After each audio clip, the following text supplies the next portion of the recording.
Hello and welcome. You're watching a special broadcast here on News 9 Live. I am Krishna Kumar. As we look ahead to the brand new year 2025, the big question is, will there be enough jobs that will be created in the new year 2025? Because India's unemployment rate has hovered above that 8% mark for the last financial year, and the crisis in job creation is being felt by one and all, people in urban areas, people in rural areas, people in IT, people in manufacturing, all across the board. So the big question is, even as the Indian economy continues to grow, will it end up creating enough jobs for Indians? And to help us understand that, we have some very special guests joining us on this broadcast. So we have Rituparna Chakraborty, Independent Director. We have Prabir Jha, Distinguished HR Strategist and founder of Prabir Jha Advisory. We also have Pragati Sharma, Founder and Managing Director of I4 Consulting, joining us. Thank you, all three of you, for taking time out to be with us over here. I'm going to begin with Rituparna. Rituparna, the question is urban unemployment. Urban unemployment has far outstripped the levels of rural unemployment, and youth unemployment is going through its own crisis. But talk to us. Despite all of this, India continues to be one of the fastest growing major economies in the world, and many a time when that is said, along with that, what is also being said is all this growth jobless growth? Thanks so much. Good to be on your show after a while, Krishna.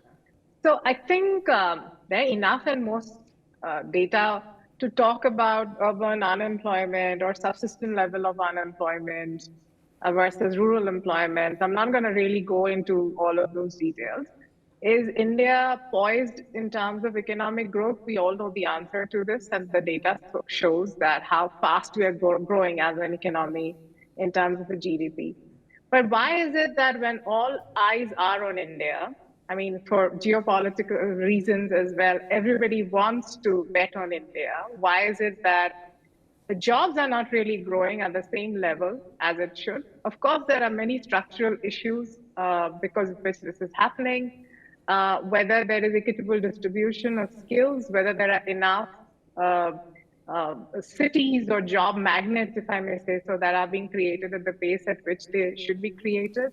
Are we unlocking value for organization by way of making it easier to do business, by way of streamlining the labor laws, which we have talked, I think, for years and years right now? I think those are the questions ahead of us. The point is that while on one hand, we've been able to market ourselves as a great destination, as a democracy which is stable, which has the right intent, but we've not been able to somehow put together and solve some of these structural issues. So that's one. But the one that really worries me is the one around skills. So even if jobs and opportunities are getting created, I feel that we are not actually investing in the skills which actually would help our youth to make use of those opportunities. We are talking about a lot of new generation technologies coming up. We are talking about artificial intelligence. We talk about opportunities around the cloud. We're talking about so many new dimensions that are emerging. However, the problem is that our youth have not been able to keep pace with the changing demand. So what's going to happen, it's not that people will wait when those skills and when those employability aspects will get resolved. Obviously, that attention, time, energy will move somewhere else. So that's going to be a tragedy for a country like ours. So I think it's time for us to really think inwards in terms of what are those grassroots level problems? How do we make some of these skills that are going to be in demand easily accessible to our youth, democratize them in such a way, find innovative solutions to make it affordable for our youth so that we don't miss the marks of the opportunity. All right, let me take this to Prabir. Then Prabir, according to Indian government's own economic survey for 2023-24, India needs to create 7.85 million jobs. That target, is far higher than the current pace of job creation in the country. It is, Krishna, and to me the problem is both societal, political, and possibly even academic. The entire obsession with either lifelong employment, sarkari jobs at one level, and therefore you see a lot of political talk about promising government jobs. Now, that would be a disaster, right? You will need to hire, and you should hire where fiscal prudence allows you to and where there's a real need. So that's as far as governmental jobs of any kind.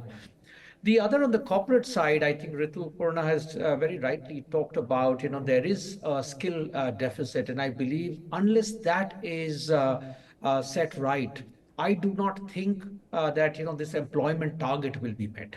We have a huge crisis as far as skills are concerned, and unfortunately, you can't put it right overnight.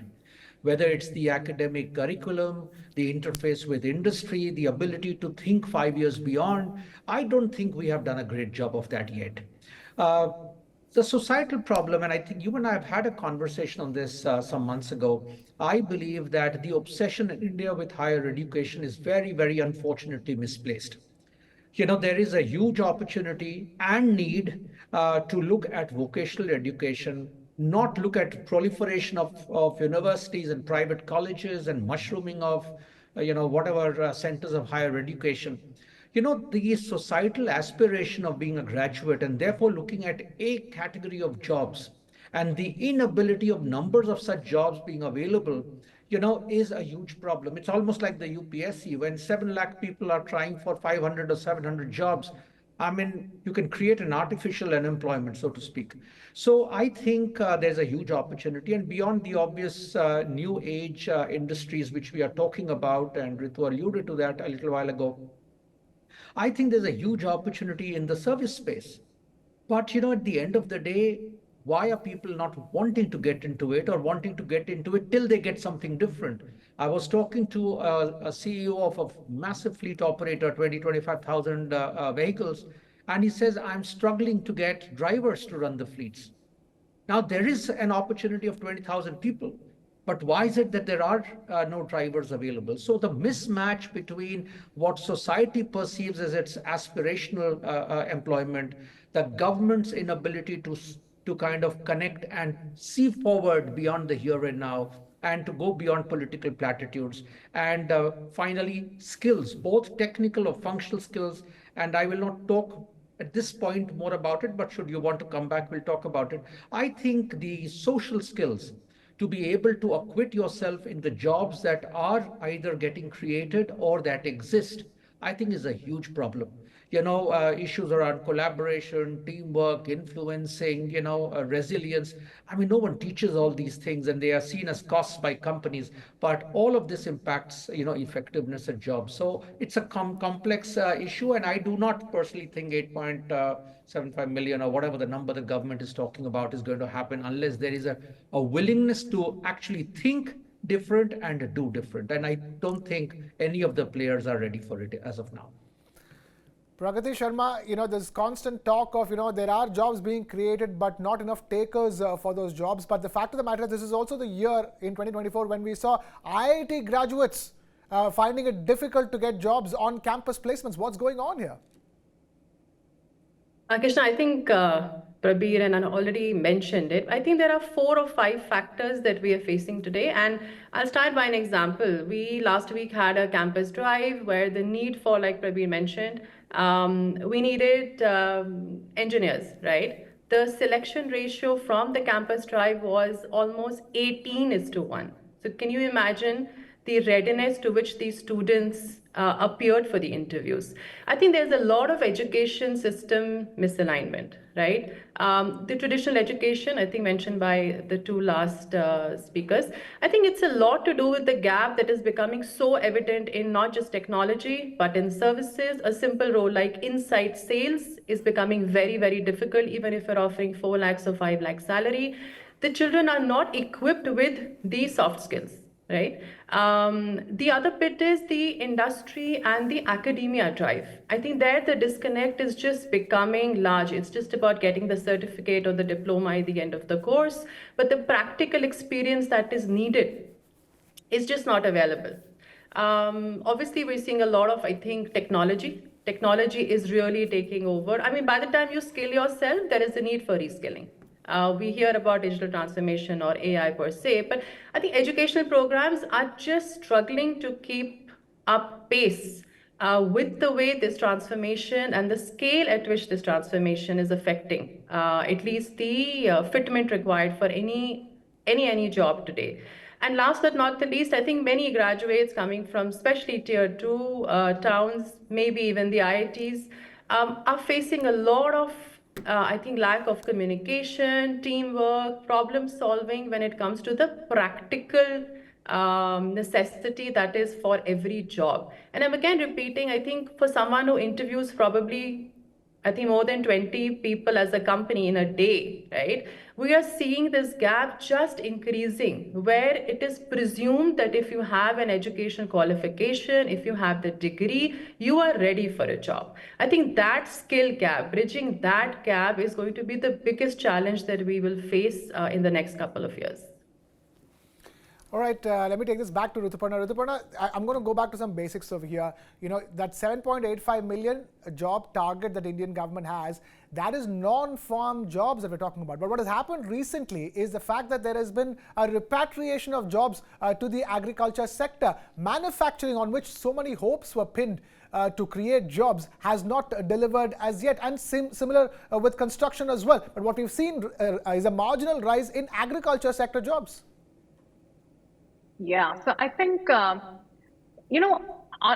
I'm very curious about this target setting, because even the target setting, if I'm not mistaken, because employment data in India is always iffy, there are about 1 million kids who are joining the workforce every year, and we know that India is already sitting on a huge backlog. I don't think there has ever been a year, irrespective of who was in power at that point, where India has been able to create sufficient jobs. So it's always been falling back.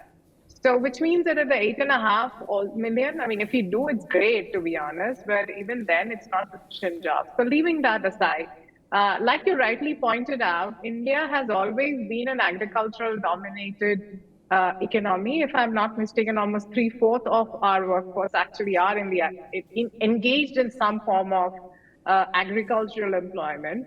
I really don't call it employment. I call it hanging out in the ambit of agriculture, because the productivity, in spite of all that we're trying to do in agriculture, India's productivity from agriculture is one of the lowest, and which is a pity given the number of people who are engaged in it. But I guess somewhere there is a social signaling, or rather the satisfaction or consolation, that when you're going back to agriculture, you have a small piece of land, it's your land. So I think somewhere there is a security associated with land, because of which maybe you will see some of these people going, and the reasons could be a lot more. And one of the reasons could be that it has not been easy for people to migrate, leaving their homes, villages, farmlands, and move to these non-farm jobs.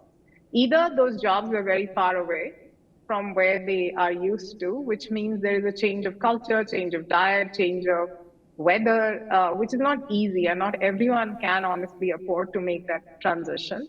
Also, the jobs were such which were very different and deviant from how they have been brought up, the environment, their upbringing. So yes, like you rightly said, the best way for India to make the transition from farm to non-farm would have been manufacturing, because of the nature of the job. A lot of manufacturing is still dependent on physical labor. So that's the first skill set which is available for those who've been working in the farms, presumably, and hence it would have been the easiest shift. However, I don't think, not for want of for want of effort or sending out the right schemes or creating the right schemes. I mean, we've talked much about the Make in India scheme and the incentives, the PLIs, which have been right now probably, more than 15 sectors now apparently have a PLI scheme running. But I guess somewhere, even if you create incentives, but you do not look after and take care of the other structural challenges which I just spoke about, if labor laws are still where it was, honestly, I'm not sure we've made much progress. If we are still not creating enough job magnets in cities, I mean, India still has 50 odd cities with over 1 million population. It's not going to help just by incentivizing with money. And of course, the last aspect is skills. So you are asking these industries, telling these industries so much benefits available. You need to hire so many people to do so much production. However, those skills themselves are not available. So how are you going to create those jobs at the end of the day? It's not just going and announcing a lot of money to solve a problem. It's about actually doing all the pieces together in conjunction, and that's when you will see the benefit of it. And I guess that's why you're seeing that even this mobility problem. I mean, people when they're off season in the farmlands and the agricultural land, they will come to the cities and then they go back, and then those people in the cities are constantly complaining about the fact that labor is so unreliable, so on and so forth. So this drama goes on, and I think at some point people have to leave aside political agenda. This is about the future of a country and a great country that we're all committed to building and solve. It's going to take time, but let's show commitment and intent of solving each of the pieces together. And honestly, jobs and skills are responsibilities of the chief ministers. No one prime minister of a country can do anything. So I think that commitment from at the state level, at the local level, to actually do what's needed to help the local youth is how this agenda is going to get solved. Otherwise, I think we will keep coming on shows and occupying airtime. Prabir, even as we talk about this for the, it's been many decades since more number of, migrants to cities went back to their home villages to take back, to go back to agriculture. It hasn't happened in many decades. It's happening now at a time when, the hopes of a greater job creation in non-farm, in non-farm jobs is higher. But the problem here is that it is from the jobs in the cities, that the lesser number of jobs in cities, the lesser number of white collar jobs, which is also having a ripple effect on the number of blue collar jobs available for migrants in cities. So it is true, and I think Rituparna has very nicely explained this problem. So I don't want to add further to that explanation of what the problem is. The fact is, it is very difficult to survive in an urban city. If you do not have a job with a certain level of salary or assured income, it is impossible for a person to survive in a job. And it can be, for a so-called educated person, it could even be a guy who's come in to kind of be a driver or do something else. So it is very natural that you go back to what you believe is your safe zone, which is your village, your community, your little piece of land. So that's the one side of the reverse explanation. But, I want to give it a potentially a positive spin. I don't think that, this hoopla of everyone needing to be in an urban center, to be doing a white collar job, to be in IT is necessarily an aspiration, which is a prudent aspiration. I'm not wanting to be misunderstood. Everyone has a right to aspire. But I think if everyone is going to be chasing aspirationally only an identified set of jobs, like every graduate who believes he or she can be an IAS officer, can be, why not? But at the end of the day, many of them are going to be unemployable for any job, because that's to do with the quality of education. Now, if you were to look at, the agrarian reality or the villages, so to speak, and if the government, and I completely agree, it's not just the Prime Minister, it's not just Delhi, it is all the states, it's all the districts. I think that's a very, very valid point she made. If we think a little different, that's why I believe the hashtag is think different. If the opportunity of creating more local and agrarian centered industry, I mean, my roots are from an area called Mithila, and where makhana, fox nuts are made. That's the only place it's grown. Now, it's become a fashion food. But why has it not promoted an absolutely new class of agro-based industry? Basis only makhana. I'm just taking one example, and you can actually be the world leader. And why is it not happening? Is it ideas? Is it lack of enterprise? Is it lack of political will? Is it again lack of social? I do not know.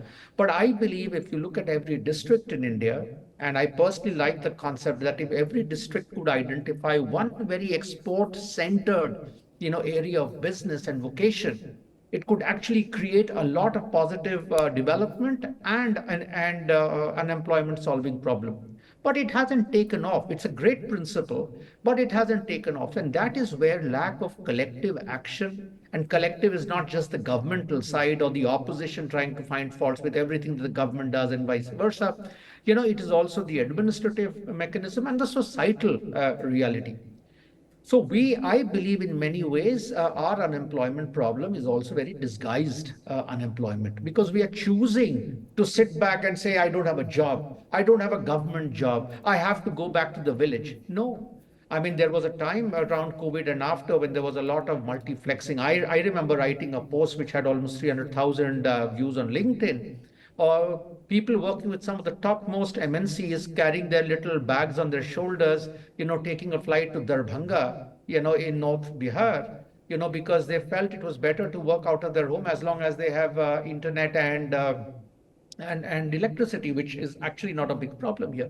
So I think Krishna, the issue is not about lack of, it is about lack of imagination.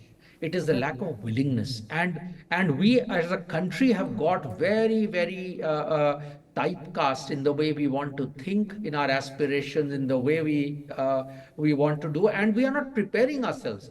So if people were just to be more practical, I think, and we as a country were to build more entrepreneurial instinct, we will not be obsessed about looking for jobs for ourselves. We will create jobs for others.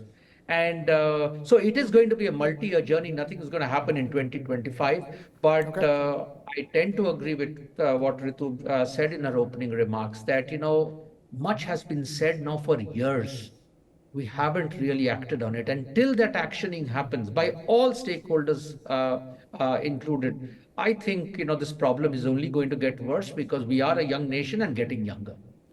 We are a young nation getting younger. Pragati, my question here is that there's a lot of talk of a lack of skills to match the jobs available. Are enough jobs being, first of all, created is my fundamental question. Because if IIT graduates don't find campus placements, if the number of fresh graduate offers, job offers are going down, if big Indian companies are cutting down on their workforce, cutting down on their hiring, how can we say that there is enough jobs being created? Because most of those jobs, Krishna, are not being filled also. I think it's not about the numbers always, right? There are jobs. I mean, our firm has probably 100 plus job openings open every single month. We are not able to close them. I think that's a indication of how large the skill gap has become. Look at the boom of GCCs. Look at the boom of every tier 2 city today, creating entrepreneurs, local, small ones, women entrepreneurs on one side, district level initiatives on the other side.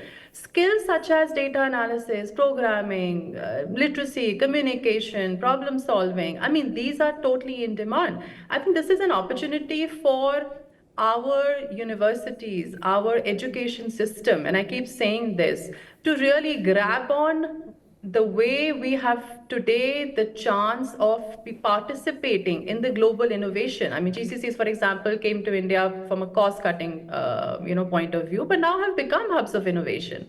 Now, when you have the opportunity to directly work and impact, innovation across the world, sitting in India, we never had that chance earlier. Why are we not taking it up? Jobs, I mean, we blame AI, we say that the phenomena has led to loss of jobs. It's just, I think, the way we perceive, the way we try to pose more problems than solutions, it will always lead to displacing of certain jobs, right? I think every new technology, every new phenomena, every new decade for that matter, brings with it a lot of challenges, but also opportunities.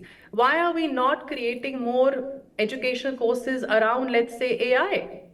You see the tips, and you hear about tier 1 cities focusing on that, but AI is really giving you an opportunity to be more productive. If AI can lead to companies being productive, increasing it by, let's say, even 5 to 10%, imagine the impact on growth of jobs automatically.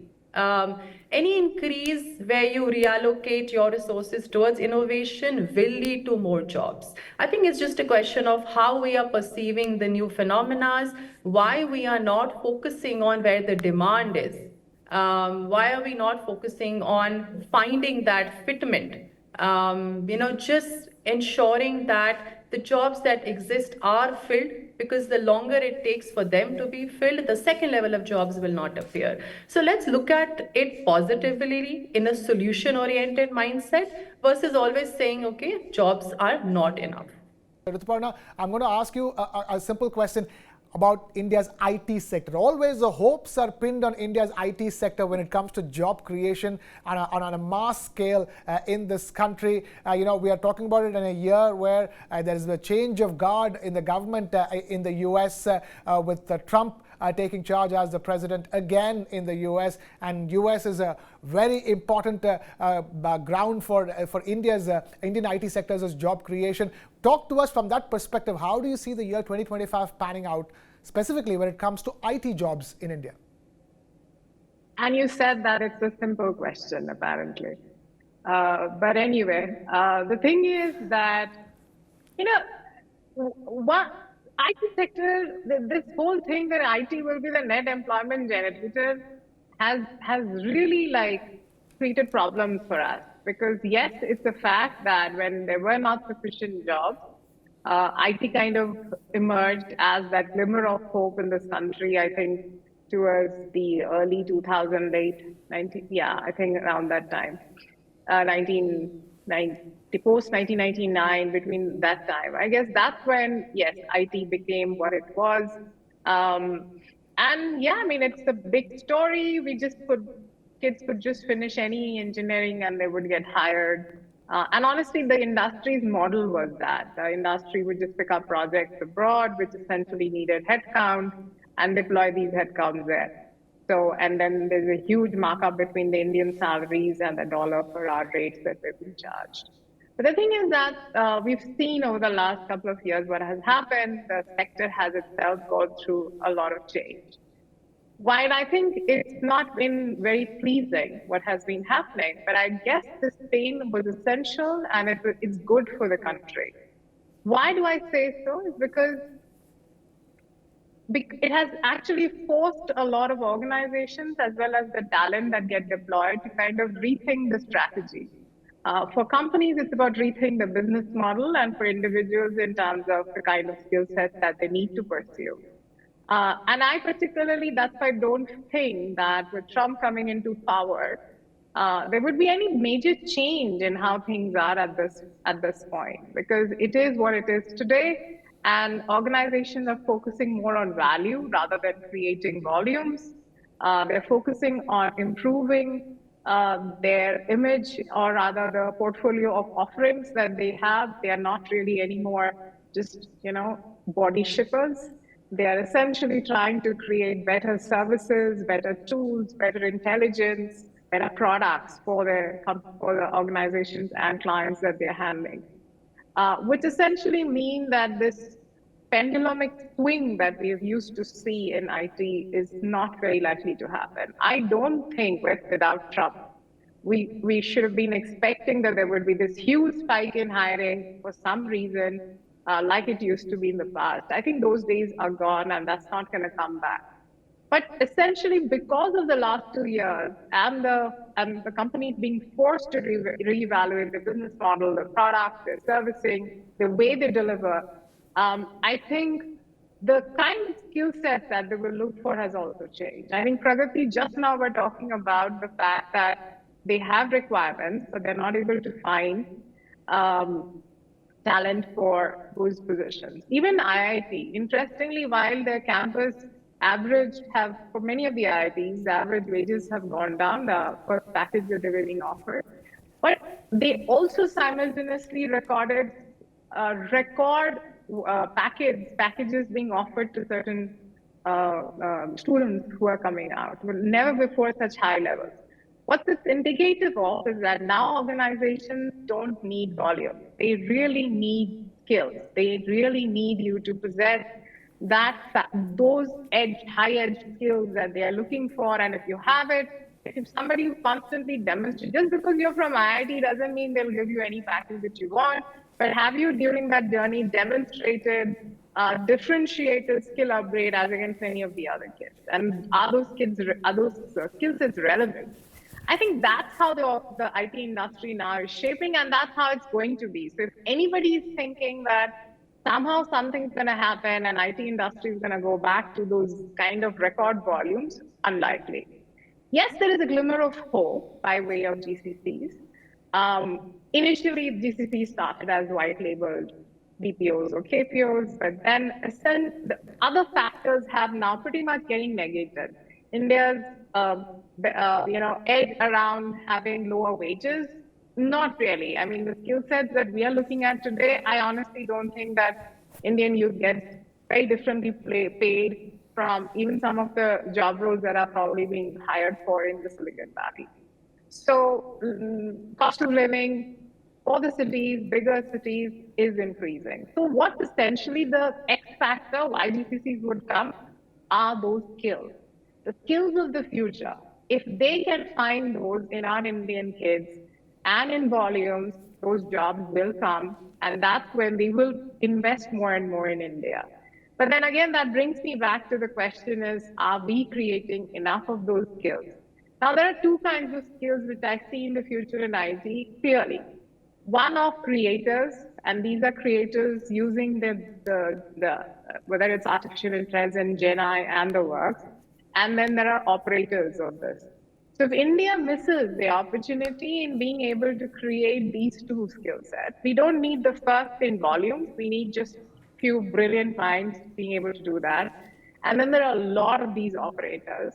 We will be able to, take advantage of what's happening. Else, whether it's Trump, no Trump, I don't think those factors are going to change the hiring patterns in technology today. Okay, Prabir, we will talk about GCCs because they've come as a new beacon of hope as far as IT jobs are concerned. But before that, there is also a talk of now, with the rate cut cycle inflow in the US, IT companies with greater discretionary spends, which means a greater business for Indian IT giants and hence, consequently, more job creation. Do you see that happening in the year 2025? I mean, are you talking about GCC-led things or are you talking about IT in general? IT as a whole, we'll get to GCC as well, but I'm saying IT as a whole is set to benefit from the rate cuts in the US and across the world, which will mean greater discretionary spending for Indian IT companies. See, potentially, yes. I mean, I would remain bullish and optimistic about it. But there are too many other parameters, Krishna, that we need to think about. One is just your spending power, that, maybe you'll be able to do that. But there is a general economic slowdown overall, particularly in the key markets, US, Europe, etc. And I think that is still going to be a big worry for Indian IT companies. I think also that I believe that increasing competition, both from global IT majors and possible boutique players, is going to intensify. No one is going to give away, that share of the pizza, which is not necessarily increasing big time. I also believe, and we've been talking about this, there is a general global talent crunch, particularly in some of the new technology areas around AI and machine learning and so on and so forth. And in India also, the cutting edge thing. So, unless you have that, and with the high investment costs that some of these new generation IT platforms are going to demand, whether in terms of R&D, talent, etc., people will also need to be doubly sure about making those calls. So, while potentially there is an opportunity, there are many, many red flags. And I personally believe that the leverage of AI adoption along with the larger digital transformation journey, the fact that newer roles in AI are going to emerge and therefore a huge upskilling and reconfiguration possibility exists. These are all hopes. But at the end of the day, India will also have to be very clear that you're going to be competing in a world where skills are not necessarily only in India. Our costs are no longer what they used to be historically, and with possible political ramifications of more make in country X and the country of, which is the demand country. I mean, there is going to be a lot more pressure because if you were to kind of hire people in that country, you have to pay those kind of wages, and that is going to again hurt profitability apart from job creation possibilities. So I'd say it's a complex piece. We'll have to wait and watch how the cookie crumbles. But I think there is opportunity, but there are still many, many headwinds that we have to be cognizant of. Right, Pragati, there are many opportunities simply because, GCCs or global capability centers have evolved into tech powerhouses and, they are meant to create 2.8 million jobs according to a recent survey by the year 2030. There's going to be more than 2,000 GCCs or global capability centers in India. Talk to us, from your experience. Are you seeing the kind of jobs that are being created over there, being taken up in India? What is the rate at which that is happening? And more importantly, this entire debate about how much do the new cutting-edge technologies, AI and machine learning, how much of them are cutting down on the jobs that are on offer? I think GCCs will continue their growth for at least the next 2-3 years, right? We are the number one chosen destination for them. It has been proven and it will continue to exist. And I agree with Ritu and Prabir saying that it's not just about them coming to India to establish their hubs of innovation. Most companies will. It's only because we have those skills, we have that talent. And the more we continue to nurture, teach the students, ensure they are job ready with those skills, we don't have any reason to believe that these companies, newer and newer companies, will not come to India. So I think that will remain. And we're seeing this in expansion of, I think, more cities. Initially, it was just Hyderabad, Bangalore, Delhi, a little bit of Ahmedabad. Now look at small cities like even a Chandigarh really emerging as a go-to destination for these GCCs. And these are really tech powerhouses, right? These are where innovation is happening every single day, being governed by, let's say, the US headquarters or the European headquarters, right? So that's really direct link with what we are contributing to as innovation sitting in India. Hence, if the coming pass outs from colleges and even lateral hires, if they don't take advantage of this opportunity, I think it's going to be really sad, right? So I don't think GCCs will stop. They will continue to look at India as their preferred destination. Competition is always welcome. Competition is always good. And it's up to us to make sure that we remain the first choice. And I think to answer your question on AI, what has AI replaced jobs in? I think let's answer that first. AI has replaced in automation, very, I think in manufacturing, some manual jobs have been replaced by AI. A bundle of it in customer service, absolutely. AI-driven chatbots have really replaced the traditional customer service roles.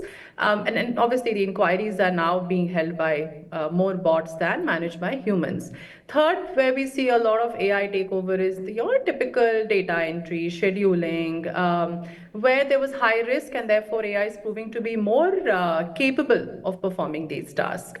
But having said that, I think I said that in the last bit also, AI is enhancing productivity across sectors. We really have to give it the I think the contribution to every company's ability to innovate more and do better. So if the company grows, productivity grows, there's going to be new job creation, right? So as the traditional roles diminish, and you have AI really nurturing human creativity, you will have jobs that will need, let's say, people with high level of problem solving, emotional intelligence, and some jobs, for example, where I think, even AI maintenance, for example, right, or development for that matter, all these jobs will increase courtesy of AI.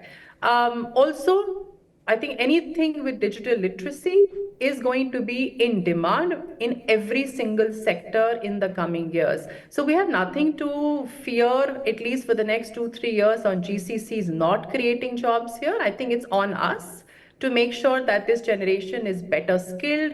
Even the people with experience are reskilling themselves again and again. So the need is for this machinery to exist where the opportunity and the need to keep skilling and reskilling yourself is a continuous process. Rituparna, the question is, GCCs are the big hope in terms of job creation. It's only going to keep growing and growing. But the larger question is, what kind of jobs are being created? Because in this year, in which there was so much talk about, whether there are enough jobs available, and if jobs are available, are people skilled enough to take up those jobs or not? The other debate was obviously on the work-life balance after the tragic death of a young employee in a big company, in a big global MNC, because of undue or extreme work stress. That brought back the debate. What are these jobs that are being created? Are these jobs good enough for people to pin their hopes on to make their livelihood over a long period of time?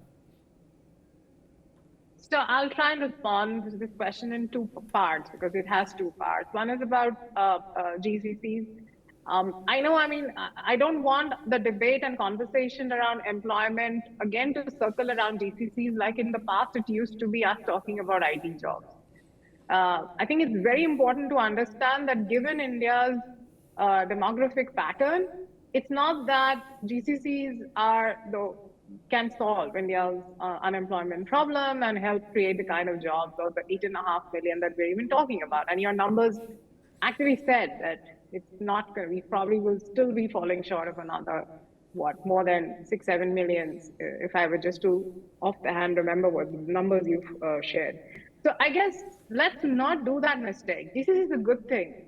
This is great for the kind of displacement that we've seen in the IT sector for sure. And hence, we need to do whatever it takes to kind of be welcoming for all GCC potential ideas, capability creation that we can think of. And every state, central government should actually welcome GCCs and do whatever it takes to kind of have them set up their base in their respective states and extend all the help, whether it's in terms of ensuring 24/7 power, electricity, accessibility, et cetera, et cetera.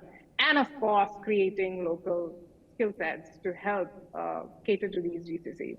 But if let's just also be mindful that that still would not be enough for the kind of youth which are coming out and getting added to the workforce. And hence, we still have to figure out what to do with manufacturing. We still have to figure out how we can make inroads with manufacturing to the hinterland of India and make it attractive for organizations and companies to set up industrial units beyond the few hubs that we see today.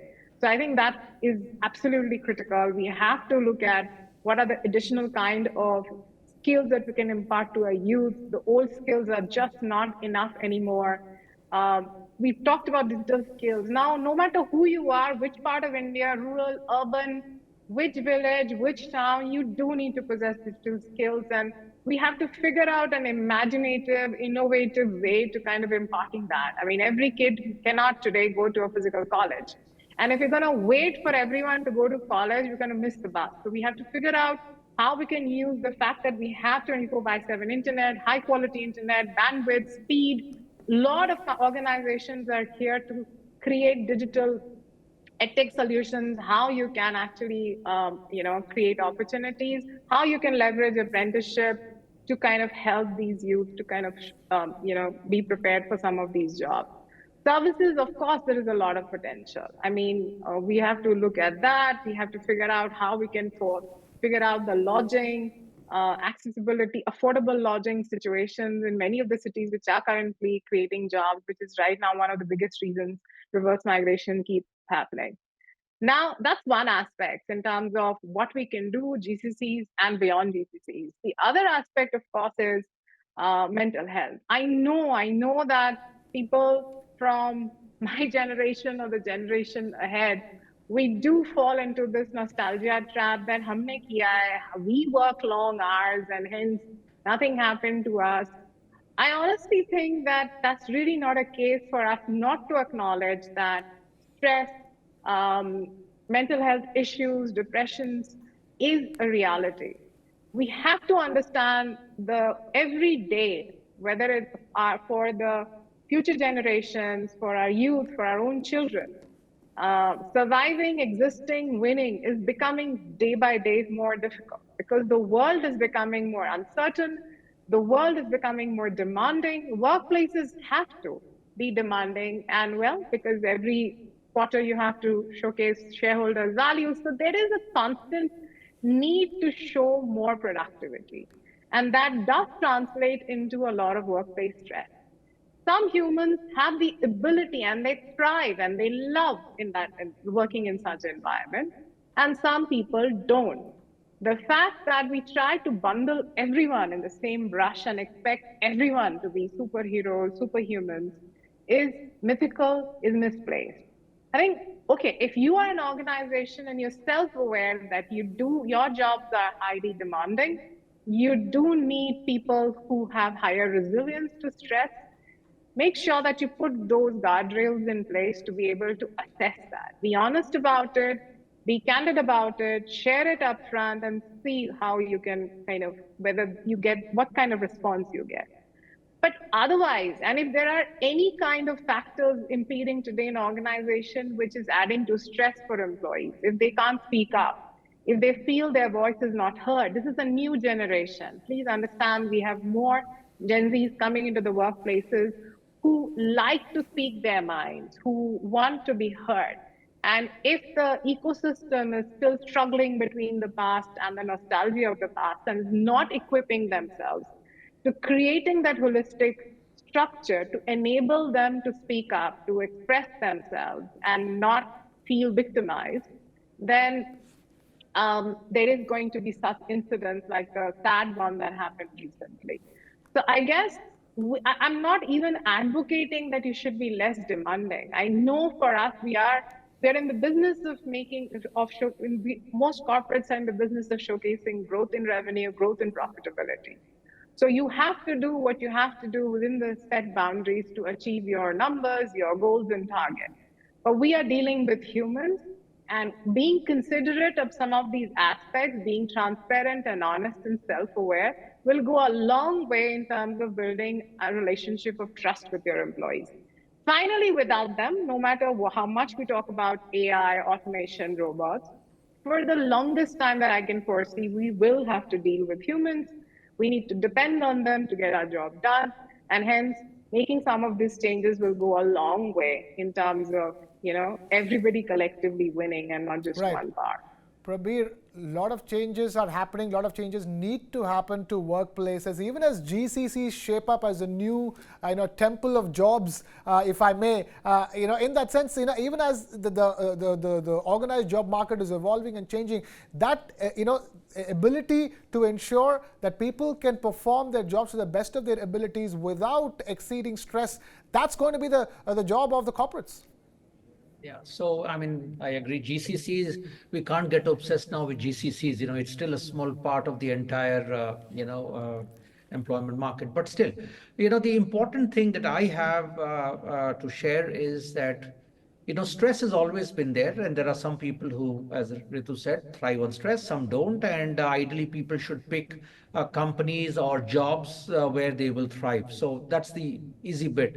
But having said that, there is no license for a company to create a culture which is toxic, which is dysfunctional, and which is malignant. And that is what I see happening across the spectrum, whether it is a startup or whether these are mature companies. There is an issue of the inability to deal with a pediatric problem in a manner that it should be dealt with. So that's the first part. And fundamentally, poor culture and poor leadership is what causes stress. The inability to absorb stress and free your rank and file to focus on what is expected. The inability to appreciate and recognize, very intuitive. The inability to hire people who would challenge you. The inability of people to receive what they don't want to be hearing. Now, all of this in today's world is very poor managerial and leadership capability, and therefore it breeds a very wrong culture. And I personally have never supported hiring for culture fit. It must be always culture plus, because that is what keeps the gene pool a little vibrant, alive, and happening. Now, there is very little conversation, starting from boardrooms to management meetings to people down the line. It's only about numbers, numbers, and numbers. And anything that you do in the area of what I call the harder part of business, which are the soft skills, is often ignored, often neglected. And I Right. speak from experience. People want to invite you to train their CEO and the chairman. I mean, why were people neglected for so many years? So I think the need for greater conversation, the Right. need for vulnerability is something that has to happen, and less hypocrisy before cultures can change and they can deal with stress, physical or mental, better. Pragati, one is making jobs available. Two is making sure people are skilled enough to get those jobs. And when both of them are available, it's important to ensure that they stay in those jobs and are able to do their jobs. No, absolutely, Krishna. I think a 12 to 16-hour workday, right? For, on one hand, a 5 to 10% annual hike, and on the other hand, a 30% with ESOPs translating into crores, right? I think we've just got confused on how and where should we focus our mental health today. I mean, everyone will agree bosses are the number one reason everyone leaves a job, but how well are companies equipping these bosses to deal with, let's say, someone who just had a baby, to deal with someone who maybe lost their, dear ones, or is not able to cope up with pressure, with stress. I think the whole environment of harmony between your work and professional life is something we, as especially Indians, if I may say so, don't consider it important. I think we're just focusing on number. We are now talking about, and now meaning in the last couple of years only, about, and maybe post COVID to be very precise, because I was just a blow and we had to deal with the situation. When did you and I ever hear of flexible timings, hybrid work options, even work from home? Can you imagine if COVID had not happened? Would we even be discussing these options? Would we even be, maybe lending out policies and processes in companies and saying, okay, find your joy both in professional and personal lives, focus on your mental well-being, set boundaries, disconnect after work, etc., etc. I think with us, it's just taken us blow by blow.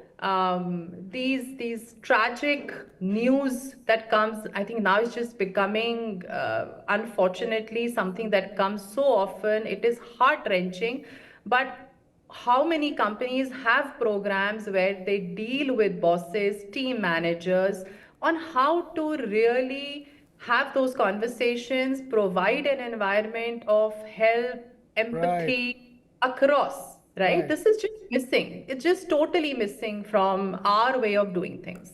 And I think it's high time we really got around to focusing on it. Let's just hope 2025 is the year that it's taken up in all earnesty and addressed, even as we look forward to more jobs being created in the new year 2025. Let's hope for more sustainable jobs to be created as well. But we need to wrap things up. We're completely out of time here on the show. Rituparna, Prabir and Pragati, thank you so much for taking time out to be with us here on this very special broadcast. And thank you so much for watching. This is Krishna Kumar signing off.